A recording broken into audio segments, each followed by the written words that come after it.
দীর্ঘ ৫৫০ metre jetty দিয়ে হেঁটে পৌঁছানো যায় নাফ নদীর মাঝামাঝি স্থানে, আর অবলোকন করা যায় মিয়ানমারের বিশালাকার পাহাড়গুলো।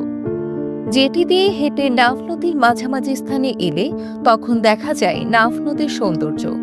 একদিকে বাংলাদেশ, অন্যদিকে মিয়ানমার।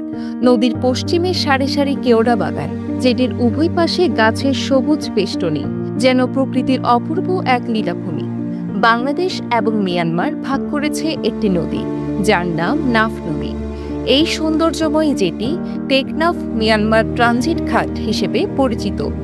নতুনভাবে নির্মিত দৃষ্টিনন্দন লম্বা ট্রানজিট জেটি বাংলাদেশের পর্যটন খাতে নতুন মাত্রা যোগ করেছে। দেশি বিদেশি পর্যটকদের কাছে এটি আকর্ষণীয় স্থানে পরিণত হয়েছে।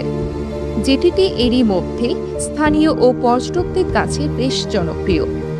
প্রকৃতির অপরূপ মায়া এবং অকৃত্রিম সৌন্দর্য উপভোগে নাফ নদের জেটি এখন বিদেশি পর্যটকদেরও হাতছানি দিয়ে ডাকছে।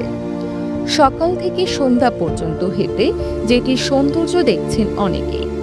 টেকনাফ পৌরসভার পূর্ব পাশে নাফ নদীর কুল ঘেঁষে ট্রানজিট কাম জাহাজ ঘাট ব্রিজ।